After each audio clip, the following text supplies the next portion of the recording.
Today's episode is brought to you by Positively Productive Systems, whose mission is to be the antidote to your stress and to provide compassionate productivity resources and coaching that help you heal and achieve. Be sure to check out both free and paid resources at positivelyproductive.com/resources. This isn't tied to an outcome per se. So this is a perfect way to not only relax and get into that meditative state, but you will learn a lot of insights about yourself. Like, oh, wow, I'm going too fast. Where else am I going too fast? And I need to slow down in life and my business. Where am I holding on to those reins of perfection? And I didn't send that newsletter out or get that website published yet because I'm spinning on that perfection wheel. So this is a great way to help you get more comfortable with being in that imperfection or slowing down and getting used to things don't always work out when we're in business, right? Sometimes we plan something and we launch something and it doesn't work. And that's just part of the ebb and flow of life and business. So this is a great way to strengthen and work that muscle. So it can be easier to move on when those things do happen. You're listening to the Positively Living Podcast. I'm your host, Lisa Zawrotny, founder of Positively Productive Systems and a productivity coach certified in positive psychology and stress management.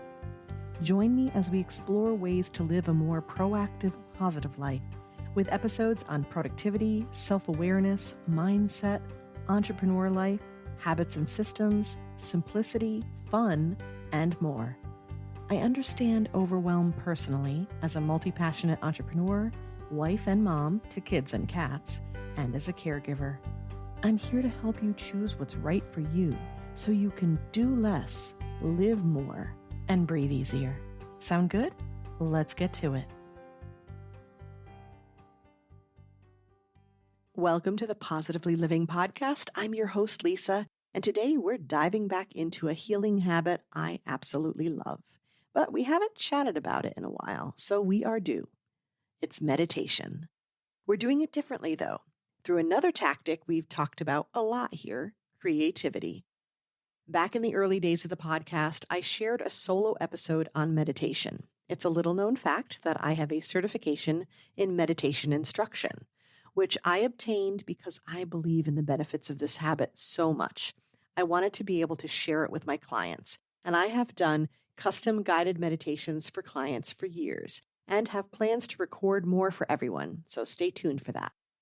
In episode 11, I share the science behind why meditation works, and I encourage you to check it out for a foundation of what we're talking about today. What I love most about being a productivity strategist is finding unique ways to achieve our goals that really fit how we work best and benefit who we are, and we're definitely doing that with my guest today. Jennifer Faye Colombo is an artist, creative guide, and designer of card decks and journals.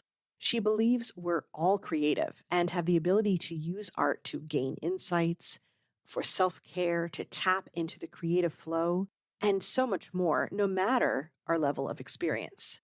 In addition to empowering others to tap into their creativity, Jen helps coaches, energy healers, and other entrepreneurs to create products to support their clients' journey outside of sessions.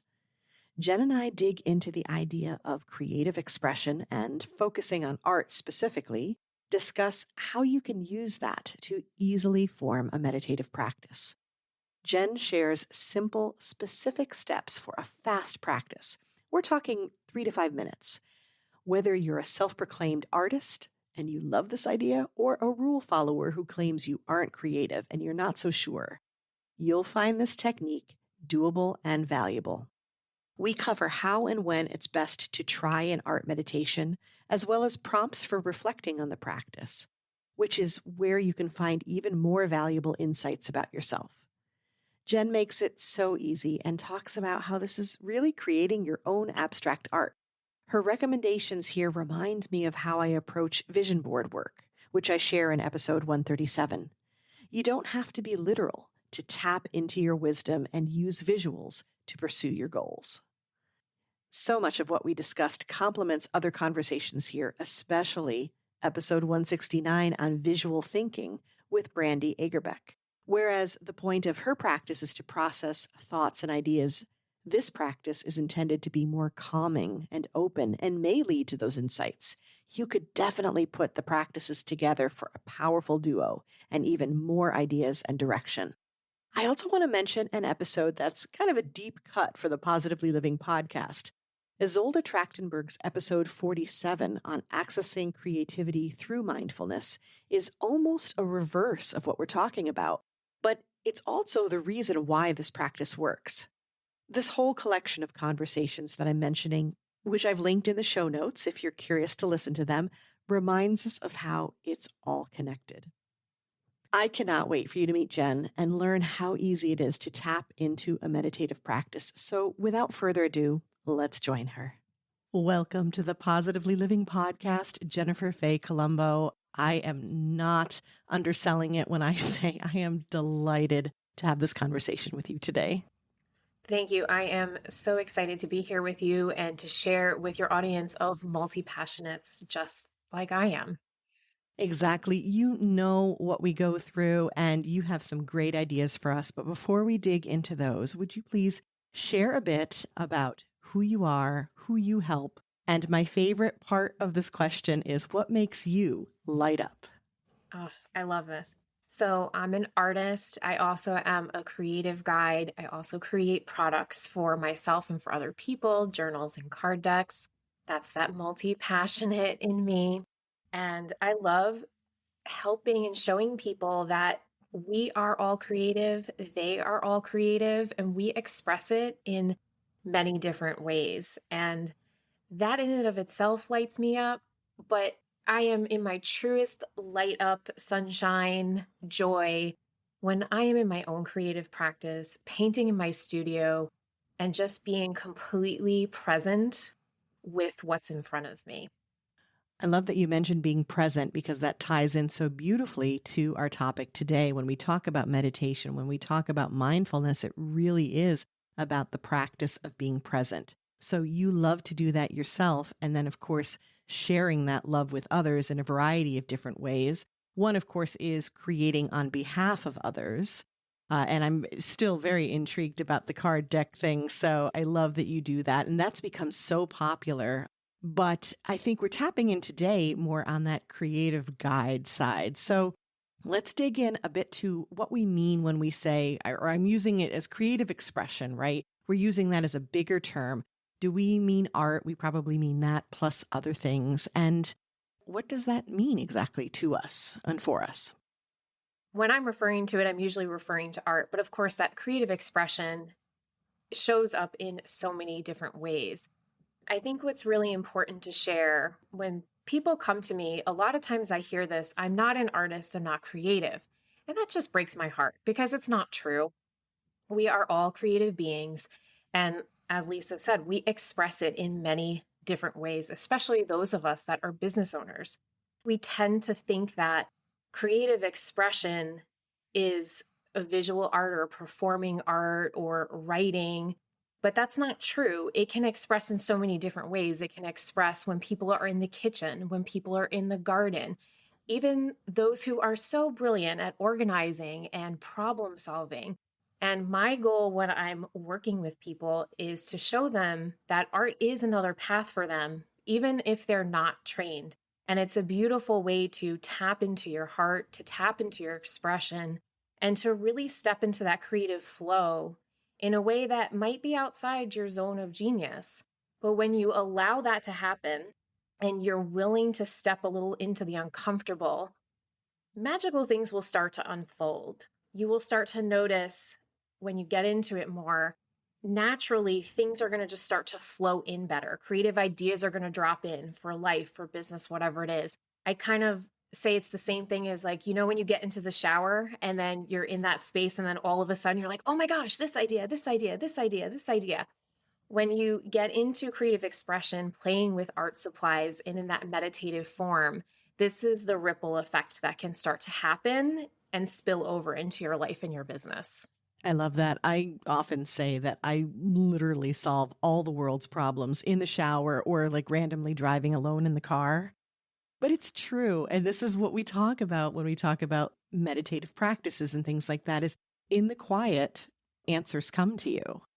There's scientific studies now that are backing us up that stopping what you're doing, especially when you're getting frustrated, right, with what you're doing or you're struggling, taking a break, going for a walk boosts our ability to creatively express. And I absolutely adore that you mentioned these other elements of creativity to remind us that we're all creative. It's a matter of where are we applying that creativity? The kitchen, the garden, organizing. Thank you. I feel like that's a shout out to me because that's a big part of what I do. I've also jokingly said when I was talking with Lisa Robin Young, because we're talking about creative entrepreneurs and working how you're wired, which really complements our conversation today so beautifully. I jokingly said, my accountant can be creative. And okay, I'm joking. But at the same time, it is wonderful to think that wherever we're applying ourselves, we can bring creativity to the table. Now, what we're talking about with you, though, and art, and using that specifically and leading us to something like a meditative practice, the first question is always, well, do I have to be some kind of artist or talented or do more than stick figures? Where do we stand with this, Jen? Here is my viewpoint on this. First of all, anyone can do this. It doesn't matter your level of experience. In fact, if you have no experience, I think you're at an advantage because you don't have to unlearn all of the things those of us who are trained did and get caught in that perfection paralysis. I want to say that to encourage anyone to try this. And when people come to me or I'm talking about this, I explain that I see that there's two paths to this. If you really want to learn how to draw and paint, you can 100% do that. You just have to understand you have to go in with a beginner's mindset and you're going to have to actually learn techniques and things. And it's going to take practice and a journey. And the more you do it, the more you're going to advance. The other path, which is how I like to work with people and how I prefer to be, is to just go have fun. We're not worrying about the outcome. We're not worrying about what it looks like. We're not worrying about even what art supplies we're using. People can do this at home with crayons, markers, kids' paints, a pencil that you have on your desk, a pen that you have on your desk. It truly doesn't matter. You just have to be willing to accept that we're not going for something you're going to necessarily hang on the wall or go into a museum here. This is purely about expression and getting things out. That's awesome. I'm thinking about so many things here, but the first thing I probably should have done was given a trigger warning to our Enneagram ones. We're like, what? No, there's an issue. That was a mistake. I didn't like that.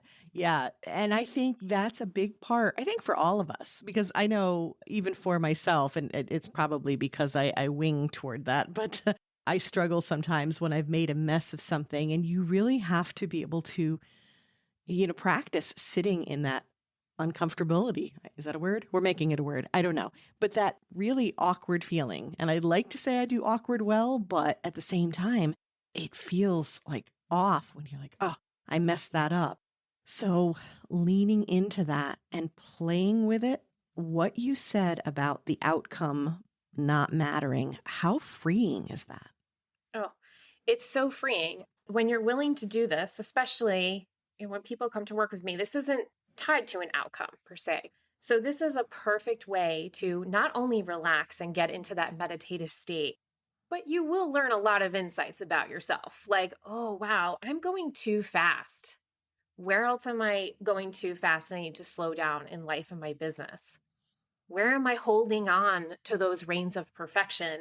So, this is a great way to help you get more comfortable with being in that imperfection or slowing down and getting used to things don't always work out when we're in business, right? Sometimes we plan something and we launch something and it doesn't work. And that's just part of the ebb and flow of life and business. So, this is a great way to strengthen and work that muscle. So, it can be easier to move on when those things do happen. So this adds to our resilience as well. We get insights and resilience. One of the phrases that came to mind as you were describing this and this idea that, we're not looking for a specific outcome is that in this case, and very much like journaling, as you said, the process is the outcome. Yes, exactly. 100%. It's really about the process and the journey, not necessarily what you wind up with on the page. Okay, I love this. And I know that it can feel strange. And I know even for me, having done things like this before, it will still feel strange. So, can you walk us through what we're doing? And I'm immediately thinking, and you said we could use any supplies we want. Mhm. So I have a Rocket book that I absolutely love, and I use it for my notes too, but I'm thinking I could absolutely use it for this practice as well. And I like to use these fine liner markers. And so there's different colors and things. So can we also do this like monochromatically if we want? Or is it Fight Club, like no rules? But well, no, we're talking about it. So that's, but can we use anything? Yes. So in my world, there's no rules except to have fun. I'll share a couple of different ways that you can approach this so you can try the one that feels best for you. But my best advice would be to start with supplies that light you up. So if those are those colored fine liners that you like, incredible. If you want to go monochromatic, that's totally fine. If you have kids and they have finger paints or anything like that around, and you were just like, you know what? I really want to get into it. I actually love finger painting, by the way, as a form of meditation. Start with what you gravitate towards. You don't have to go out buying fancy art supplies. Would you like me to share a couple ways that we can get into this? That'd be awesome. Yes. The first way that you can get into this is pick a piece of music you love in the meditative form. So, whether that's classical music or you love listening to nature sounds with some instrumentals or something really soft and ambient, I would recommend putting that on. For those of you that might feel a little nervous in the beginning or hesitant, you can set a timer for 5 minutes. You can set a timer for 3 minutes. And if you're like, oh, wow, this is really fun, I'm going to keep going, you can go past that timer.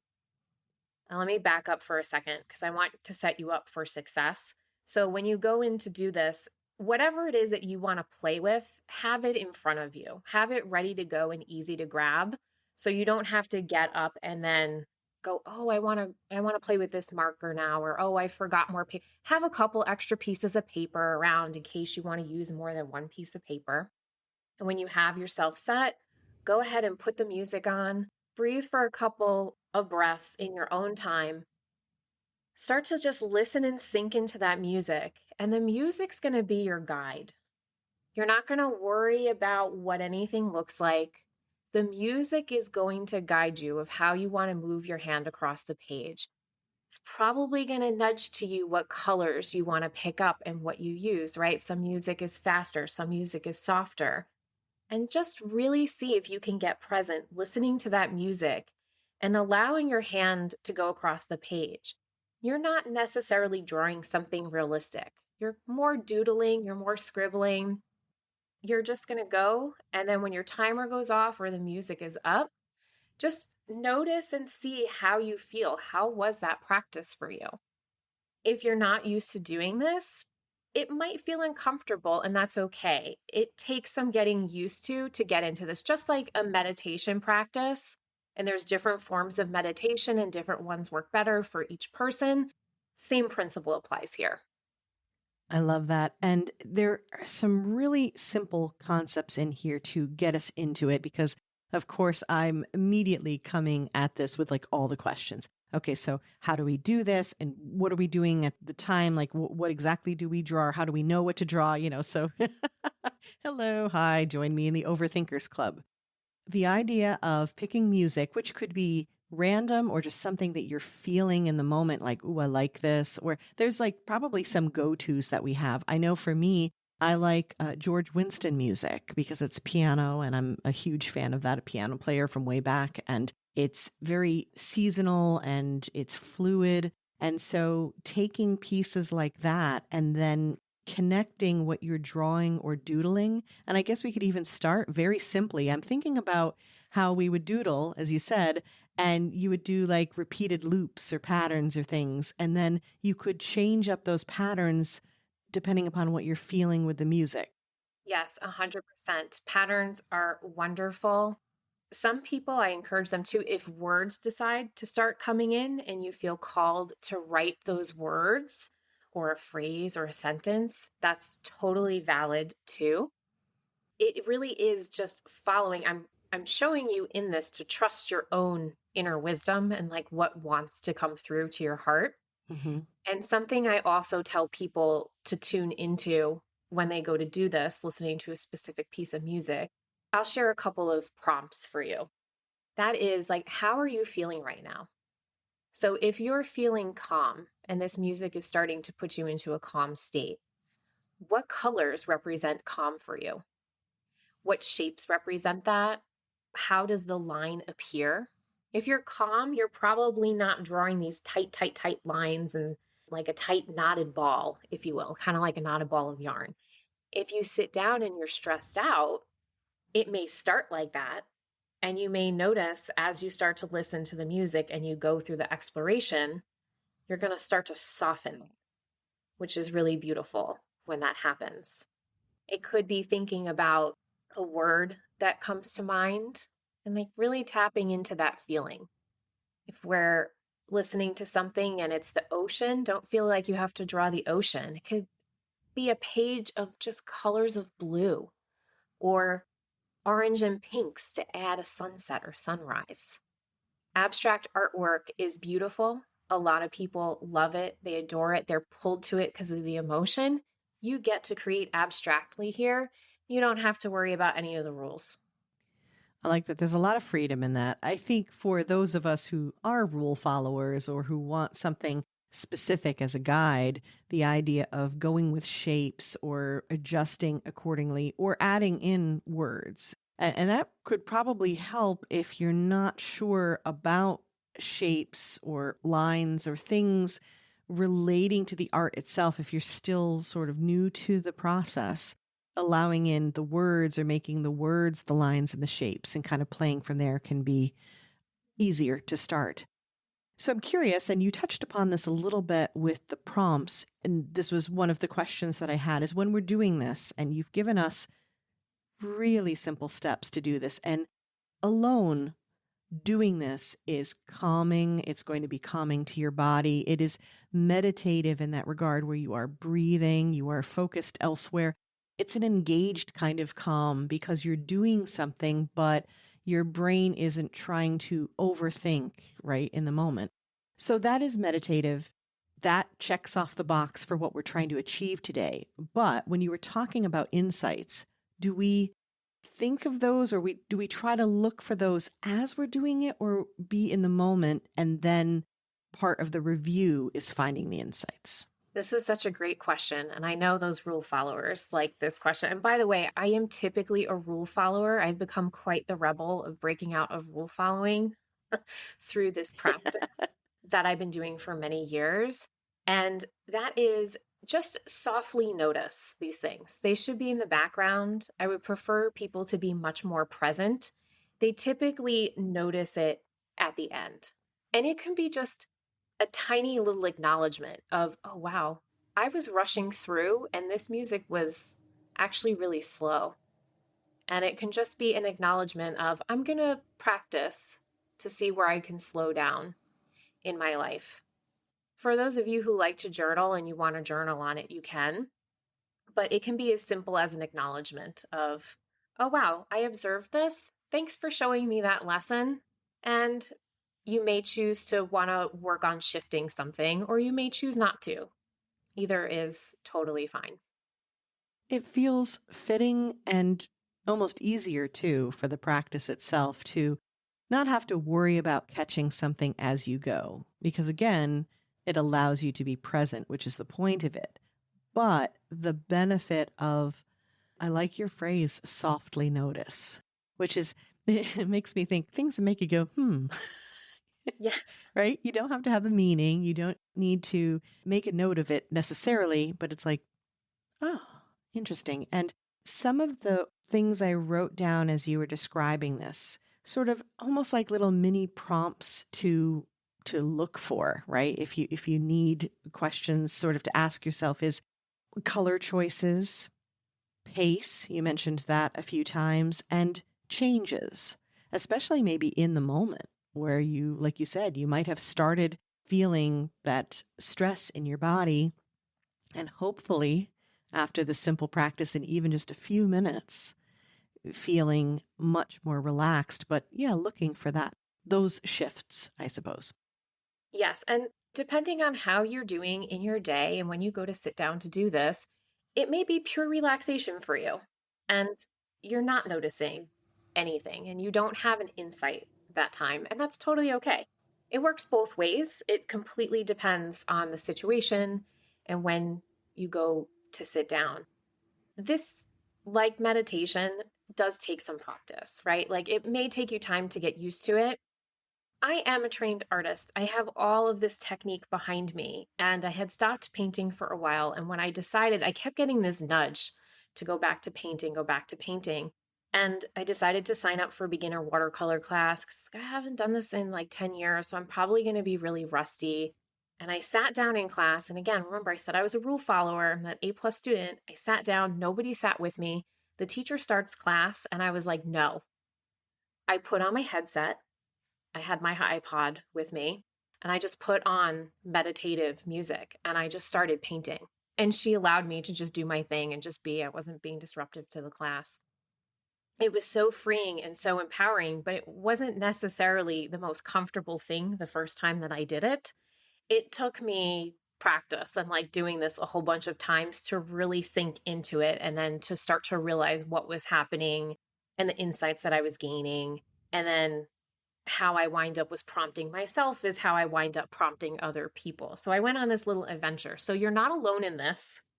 I went on the adventure too, and I still go on the adventure. Something called to you in that moment to say, change this up. And instead of taking the outward guidance, go inward, which I think is beautiful and something that we talk about so much here. I'm curious, and I suppose it could be optional. What are your thoughts on when we sit down to do this, right? And there are a variety of ways that we can. Do we set an intention like you might do when you're meditating in other ways? Yes, you can 100% set an intention. That's a beautiful question. A lot of times people will do that. If I'm working one on one with people, we do that. I always set an intention when I go to sit down to do my practice, whether it's my actual art collections in practice or for someone else, or doing this creative experience, expression, exploration. Right. And it can be very simple. It can be, I would like to feel more relaxed right now. I would like to tap into some more joy right now. And it could be something bigger. So if you choose and a intention feels good and aligned to you to set, please feel free to set that. So another way that I like to do this is I will actually meditate first and do a meditation, whether it's guided or some other form of meditation that someone loves. And you notice how you feel after that meditation. And for those of us that are visual, you may actually see colors or images may pop in while you're meditating. And I will then do that. And then I will go into the creative practice. So neither is right or wrong. It's just a matter of what feels good to you. And I would encourage people to try the different ways because you may find you lean more towards one or the other. So it could be a supplement to trying more traditional meditation that Yes. combines these things, or it can be in place of, which was what I originally had the idea of is here's an option. But to your point, you can mix and match in a way that feels comfortable, or maybe you can start with this on its own. But as you grow into meditating in a more traditional guided way, you can continue to include this. So a lot of different options. Yes. And it does stand on its own. I have a lot of different ways that I personally meditate. My biggest number one way is always my creative practice, whether it's an exploration that I just shared with you all how to do, or I'm working on an art collection and I'm in my watercolors. I 100% lose track of all time, sense of space, all of that stuff. Like I am 100% in that meditative, creative flow state. I love that you touched on the flow state. That's something that I have been thinking about more and more lately in terms of bringing to my audience. So there will be more conversations about flow state on the podcast, but that is essentially being engaged in a very calm, focused way where you lose track of time and you are fully present, and it can be one of the most productive. In this case, the productive aspect of it could be relaxation and insights, but nonetheless, it is a beautiful, optimal place to be. One other question as we wrap up would be, is there a better time as to when to do this practice? Oh, this is such a good question. I feel like I'm going to be a rebel answering this one. Do it. Many people have probably heard they say the best time to do this and meditate is when you wake up in the morning. I think it's when it works for you. Because Yes. if you feel so stressed out, like if you have to start your morning and you have to get kids out the door or somebody to a train or X, Y, and Z, for me personally, it defeats the purpose. I prefer to do this when I have space in my day and those things are taken care of already. So, whether that's in the morning for you, or you decide to do this as a lunchtime break, or you want to do this in the evening to decompress before you go to sleep, I think any of those are absolutely perfect. Again, it's what actually works for you. What you are describing is really the best bet for us when it comes to creating a habit. And then you touched a bit upon energy management. When are we most energized? And sometimes when we decide what the intention is for this practice, that tells us, do we want to do it when we're most energized, or do we want to do this when we are losing energy and we need a moment to like regroup and refocus and recharge, essentially. So I think it depends on the intention for sure. I would say, one other thought that I have, which is like a part B to this question, would be sure, we pick the time that makes the most sense for us in terms of having the capacity to do it, because you don't want to walk in already rushed, right? The whole idea is to be present. But would there be specific times or circumstances or even life events or things like that that you would think of as a prompt to say, this would be a good practice to try in those moments? Oh my gosh, this is such a good question. And as soon as you asked it, the first thing that came into mind is a quote that says, if you think you don't have time to meditate for 20 minutes, then you need to be meditating for like an hour or 2 hours or whatever it is. Yes. So I think the same principle applies here too, because when we're all wound up and we're all stressed out, it may not seem like it's a good time to take a break to do this, but that's exactly the perfect time where you should do this. Again, even if it's just 5 minutes, right? Hmm.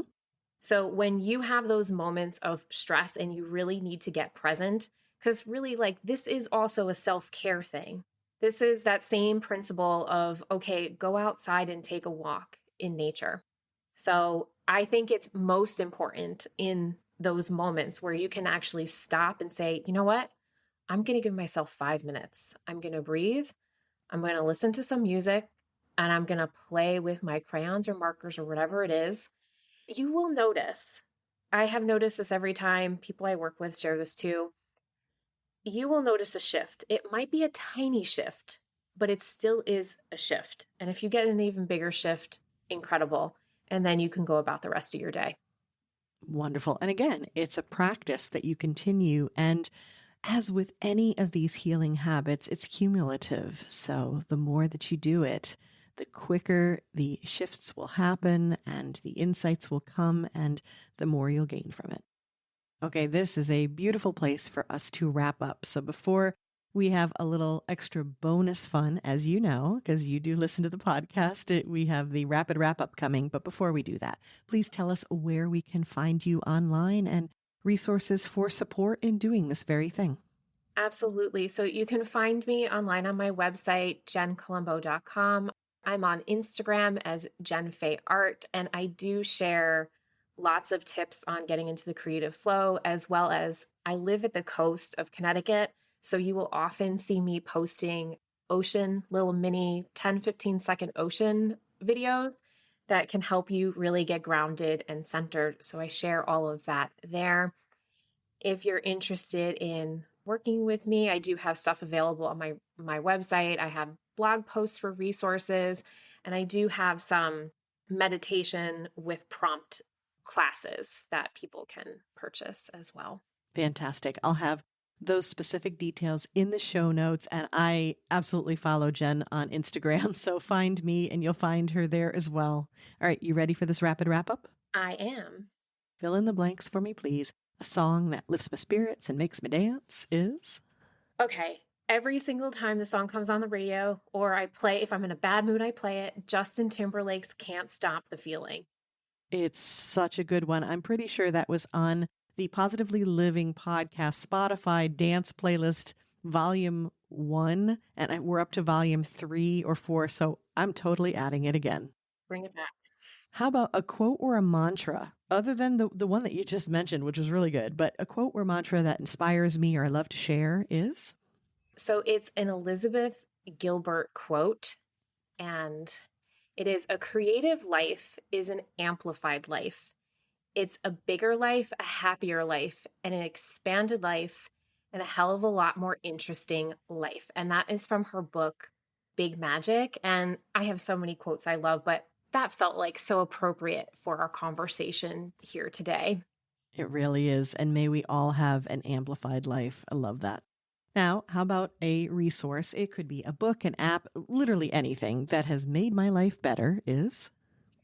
Oh, well, Elizabeth Gilbert's Big Magic book, I love. And since we were talking about meditation, of course, I have to mention the Insight Timer or any other of those apps, especially because they allow you can search by times and categories and different things. So you can find exactly what feels good for you.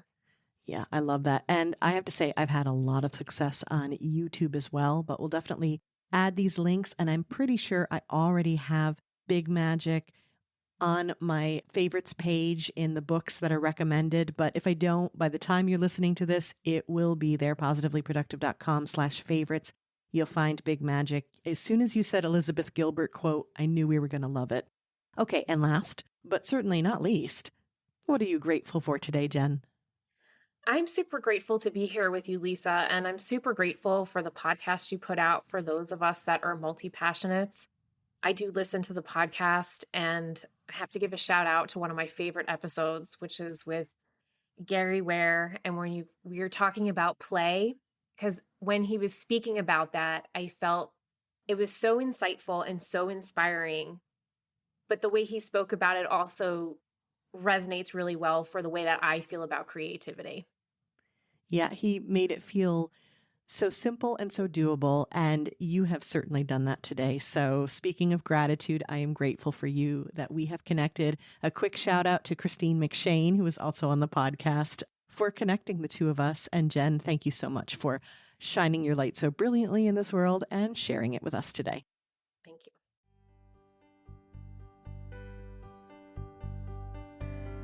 Thank you for joining me today. Your time is precious and limited, and I'm honored you chose to spend it with me. If you have feedback, questions, or want to schedule a chat, head to positivelyproductive.com/connect. And if you are looking for any of the resources referenced on the podcast, from books to products to training and more, go to positivelyproductive.com/resources.